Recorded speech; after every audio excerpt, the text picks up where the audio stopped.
नमस्कार, स्वागत है आपका डे नाइट स्टडी के इस ऑनलाइन लर्निंग प्लेटफॉर्म पे। दोस्तों, CUET MBA PG को लेकर के लगातार आप सभी की जो क्वेरीज आ रही थी कि सर MBA हमको करना है CUET के द्वारा, तो इसका क्या सिलेबस होगा, इसका क्या पेपर पैटर्न होगा और किस प्रकार हमें CUET PG MBA की प्रिपरेशन करनी है। जी हाँ दोस्तों, इन सभी सवालों के जवाब आपको इस वीडियो में मिलने वाला है, तो ध्यान से आपको इस वीडियो को देखना है और अपने दोस्तों तक शेयर कर देना है। हालांकि इस वीडियो को कंटिन्यू करते हुए मैं आपको बता देना चाहता हूं कि ये सारी बातें, यानी कि क्या सिलेबस है, क्या पैटर्न है, क्या स्ट्रेटेजी होनी चाहिए, ये मैं नहीं बताऊंगा, ये आपको वही छात्र बताएगा जो खुद इस समय जो है BHU से वो MBA कर रहे हैं और उन्होंने 2022 में CUET का एग्जाम क्वालिफाई करके MBA में एडमिशन लिया है। तो मैं इन्वाइट करना चाहूंगा महिपाल सिंह को, जो इस समय वर्तमान में BHU से MBA कर रहे हैं। तो आपके सामने है महिपाल सिंह और अभी ये BHU से MBA कर रहे हैं। इन्होंने 2022 में इस एग्जाम को क्रैक किया और हमारे एक मित्र भी हैं ये। तो आपका सबसे पहले तो स्वागत है। Thank you sir, thank you so much. तो मैं इनसे रिक्वेस्ट करूंगा कि आप एकदम एक एक चीज़ों को आराम से बताइएगा, ताकि जितने भी एस्पिरेंट हैं उनके एक डाउट क्लियर हो जाए। क्योंकि मेरा ये मानना है ना कि जो उस चीज़ को खुद से अनुभव करता है, एक्सपीरियंस करता है, उसको उस चीज़ की डेप्थ नॉलेज होती है। और मुझे उम्मीद है कि अगर आपने एग्जाम दिया है, आपका 99 परसेंटाइल भी था और आपका BHU में हो भी गया है, तो आप बेहतर तरीके से बता पाएंगे। तो आप लोगों को भी एकदम ध्यान से इस वीडियो को देखना है, इनकी पूरी बातों को समझना है। और अगर आप MBA की प्रिपरेशन करना चाहते हैं घर बैठे ऑनलाइन, तो डिस्क्रिप्शन बॉक्स में आपको हमारे कोर्स का डिटेल मिल जाएगा। वहां से आप जुड़ करके हमारे DNS एजुकेयर ऐप के साथ जुड़ करके अपनी प्रिपरेशन भी कर सकते हैं। बाकी आप आगे की बातें बताइए। ठीक है, थैंक यू सर। तो सबसे पहले थैंक्स टू अभिमान sir that he gives me this opportunity to solve the queries of many of you regarding the CUET PG MBA pattern and syllabus, and many of you asking him several times for this course. So I am here to discuss all about this with you all. So before we proceed, I think I need to introduce myself. Myself Mahipal Singh, and I am currently doing MBA from BHU after clearing CUET PG last year, which is 2022. So चलिए अब हम CUET PG के syllabus को समझते हैं और pattern को भी देखते हैं। साथ ही साथ जो स्ट्रैटेजी की बात हो गई, क्योंकि मैंने पिछले साल ये एग्ज़ाम को दिया हुआ है, तो मुझे नॉलेज है, मैंने पेपर को देखा हुआ है। क्योंकि पेपर ऑनलाइन होता है तो पेपर आपको शायद मिल ना पाए, लेकिन इसी वजह से अगर आप मैं आपको बताऊंगा कि स्ट्रैटेजी किस तरीके से आप लेके चलेंगे, क्योंकि पेपर मेरे सामने, मैं उससे गुजर चुका हूं, मैंने पेपर को देखा है, तो उससे मैं आपको बेहतर बता सकूंगा। तो चलिए अब हम पैटर्न, सिलेबस और स्ट्रैटेजी को बारीकी से समझते हैं, जिससे कि आपको आपके आने वाले, अगर आप MBA का एग्ज़ाम देने वाले हैं, तो आपको उसमें एक कॉन्फिडेंस मिलेगा, क्योंकि आप पहले से रेडी होकर जाएंगे। ठीक है, तो अब हम यहाँ पे देखते हैं। ओके, एक मिनट।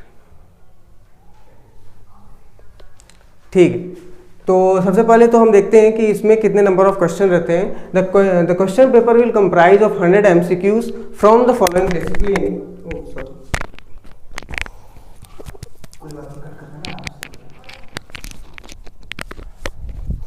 ओके, ठीक है, देखिए यहाँ पे the question paper will comprise of 100 MCQs from the following discipline. तो आपके कौन कौन से डिसिप्लिन है जहाँ से क्वेश्चन पेपर में क्वेश्चन आते हैं। तो सबसे पहला है इंग्लिश एंड वर्बल एबिलिटी। मैं एक सेकंड पेन ले लेता हूँ। देखिए, तो सबसे पहले आपको इंग्लिश वर्बल एबिलिटी से क्वेश्चन देखने को मिलेगा। उसके बाद मैथ्स एंड वही क्वांटिटेटिव एबिलिटी, मैथ्स से आपको क्वेश्चन देखने को मिलेगा। डाटा इंटरप्रिटेशन से क्वेश्चन आपको देखने को मिलेगा, प्लस रीजनिंग से। तो ये 4 सेक्शन है जिससे कि आपको आपके एंट्रेंस एग्जाम में क्वेश्चन देखने को मिलेंगे। ठीक है, अब बात रही कि यहाँ पे 100 MCQs रहेंगे, लेकिन ये आप नहीं कर सकते, या फिर ये कोई नहीं बता सकता कि क्या इसमें 25 क्वेश्चन रहेंगे, 25, क्योंकि जो पिछले साल मैंने जो पेपर दिया था उसमें ये था कि आपको जो नंबर ऑफ क्वेश्चन मतलब ऐसा नहीं रहेगा कि पहले आपको 20 या 25 इंग्लिश के क्वेश्चन मिलेंगे फिर 20-25 मैथ के।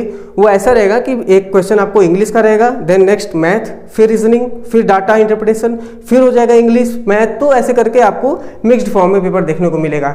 तो आप मतलब एवरेज मान सकते हैं कि 20-25 क्वेश्चन हर एक सेक्शन से रहेंगे, क्योंकि नंबर ऑफ एग्जैक्ट क्या है वो तो फिर मुझे भी नहीं पता, क्योंकि एग्जाम में उतना मतलब एग्जाम देते टाइम काउंट करने का तो टाइम मिलता नहीं है। तो यही आपके 4 सेक्शन जिससे क्वेश्चन आएंगे, मोटा मोटी आप ये समझिए, और 100 क्वेश्चन रहेंगे, एक क्वेश्चन आपके 4 मार्क्स के रहेंगे, ठीक है। तो अब नेक्स्ट देखते हैं 1 बाय 1 कि इंग्लिश में क्या सिलेबस आपको पढ़ना है, मैथ में, डाटा इंटरप्रिटेशन और रीजनिंग में, ठीक है। तो अब नेक्स्ट देखिए, ठीक है, verbal ability, English and verbal ability में आपको सबसे पहले तो रीडिंग कॉम्प्रहेंशन से क्वेश्चन देखने को मिलेगा, जिसमें कि आपको पैसेज दिया रहता है, जिसको आपको कॉम्प्रहेंड करके आपको क्वेश्चंस के आंसर निकालने होते हैं, ठीक है। तो ये हो गया रीडिंग कॉम्प्रहेंशन। उसके बाद ग्रामर आपको पढ़नी होगी। ग्रामर में बेसिकली हम नाउन प्रोनाउन एडजेक्टिव वर्ब इनको ग्रामर बोलते हैं, लेकिन जो कॉम्पिटिटिव एग्जाम के लिए जो ग्रामर के जो टॉपिक्स होते हैं, जो इंपॉर्टेंट टॉपिक्स होते हैं, वो सबसे ज़्यादा होते हैं, जैसे आपके सब्जेक्ट वर्ब एग्रीमेंट हो गया और आपका कंडीशनल सेंटेंसेस हो गए।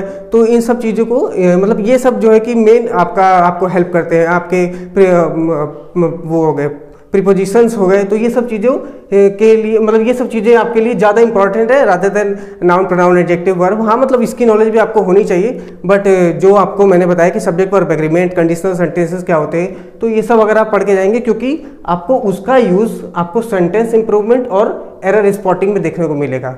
सेंटेंस इंप्रूवमेंट, एरर स्पॉटिंग में मतलब डिफरेंस क्या है कि देखिए, क्योंकि दोनों चीज़ें तो वही है कि इंप्रूव करने को हमको दे रहा है, लेकिन सेंटेंस इंप्रूवमेंट में क्या आपको मिलेगा कि एक सेंटेंस आपको दिया रहेगा जो गलत रहेगा, उसके बाद चारों ऑप्शन में उसी सेंटेंस को सही करके लिखा रहेगा। तो जो परफेक्ट आपको मतलब क्वेश्चन लगेगा सेंटेंस की इसमें कोई एरर नहीं है, आपको उस पर मतलब आपको वो ऑप्शन को चूज करना होगा।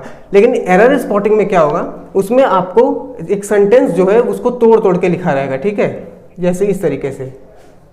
तो एक सेंटेंस आपको इस तरीके से तोड़ के लिखा रहेगा, यहाँ पे आपको दे देगा ये ए पार्ट, ये बी पार्ट, ये सी पार्ट, या फिर यहाँ पे डी पार्ट। तो आपको इस तरीके से पार्ट वाइज तोड़ करके क्वेश्चन मिलेगा, जिसमें कि आपको फिर एरर स्पॉट करना होगा, ठीक है। तो ये डिफरेंस हो गया। तो वही मैंने बताया कि अगर आपको ग्रामर में वो चीज़ें आप सब्जेक्ट वर्ब एग्रीमेंट आप पढ़े रहेंगे तो आपको इसमें हेल्प मिलेगा, ठीक है।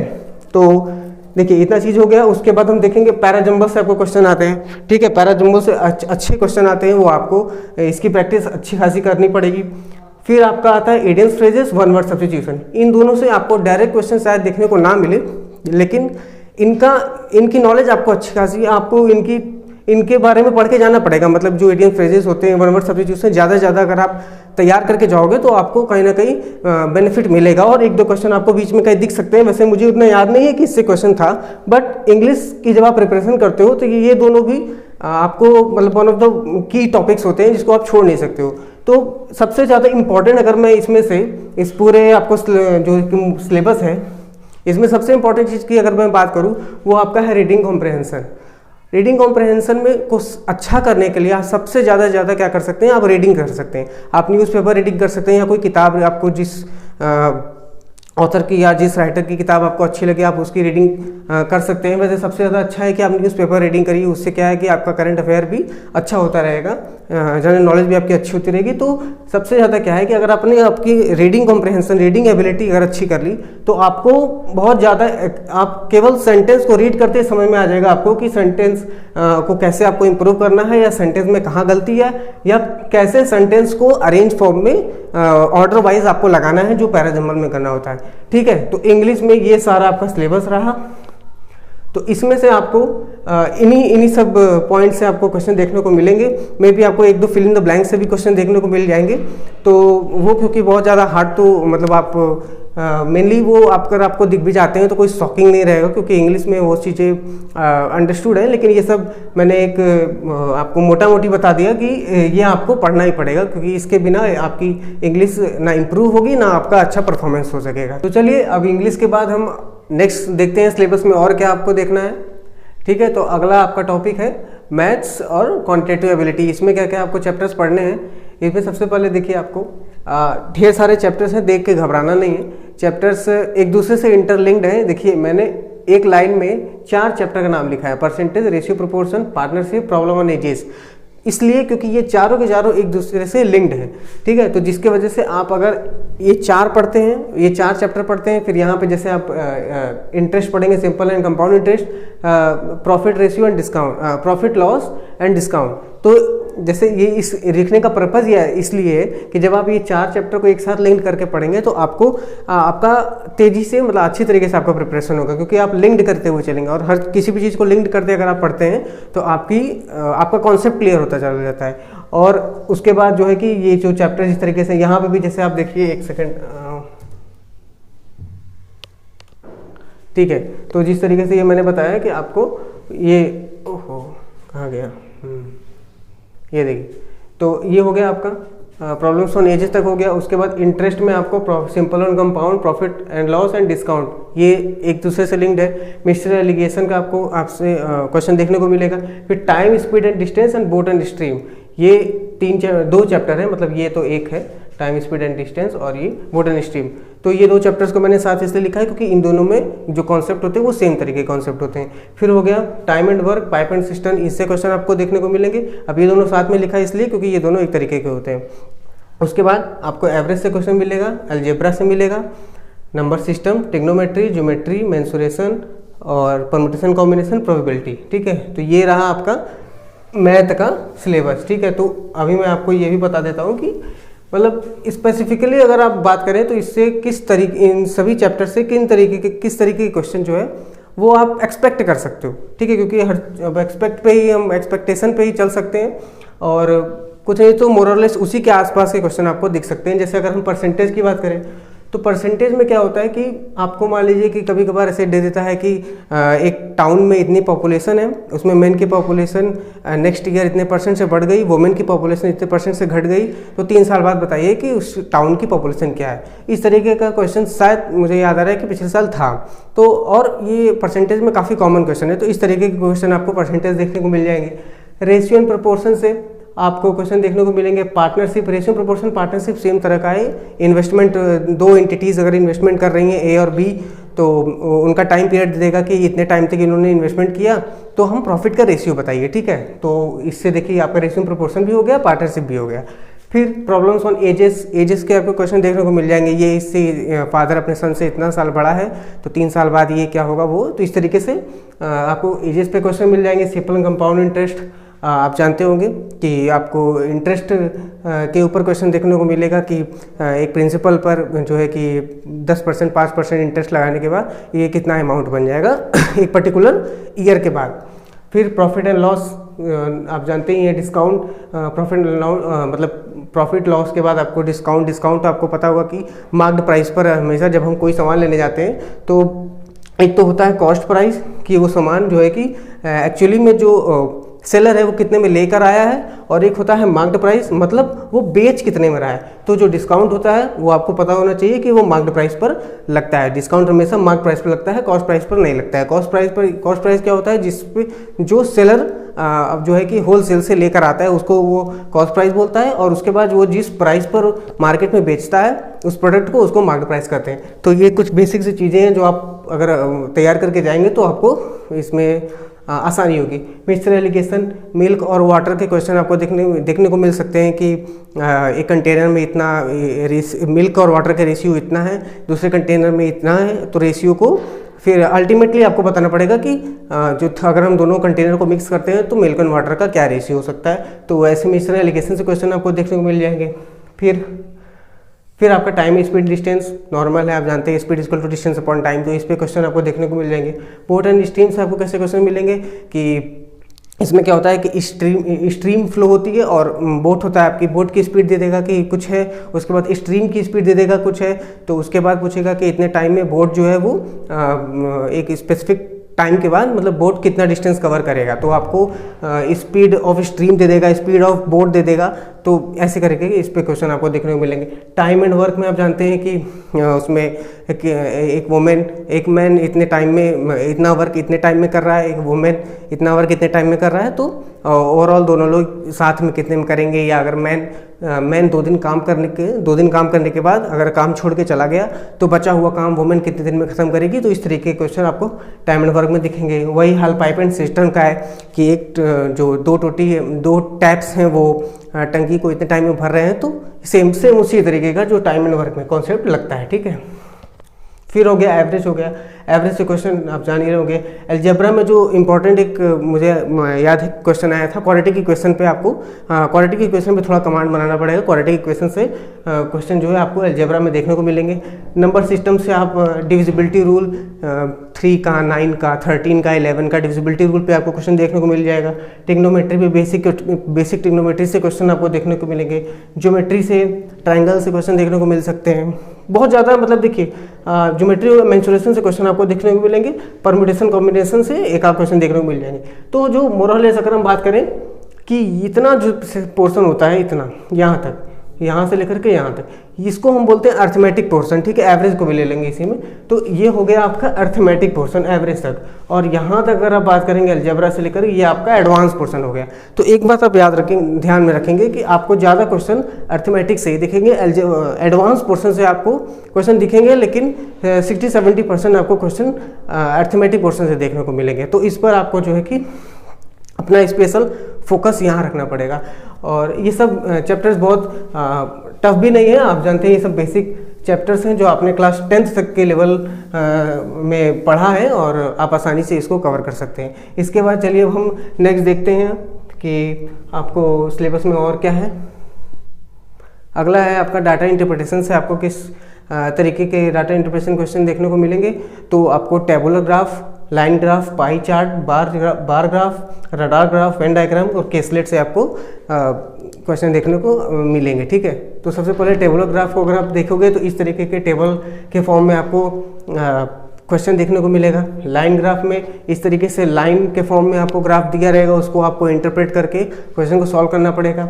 पाई चार्ट एक डिग्री में भी होता है और एक परसेंटेज में भी होता है। ये डिग्री में जैसे जब आपको पाई चार्ट का क्वेश्चन आएगा, जब डिग्री में आपको पाई चार्ट का क्वेश्चन आएगा तो उसका जो सम होगा वो 360 डिग्री होगा, क्योंकि एक सर्कल का जो टोटल होता है वो 360 डिग्री होता है। उसके बाद अगर ये परसेंटेज में यही पाई चार्ट अगर परसेंटेज में आएगा तो वो 100% कंप्लीट करेगा।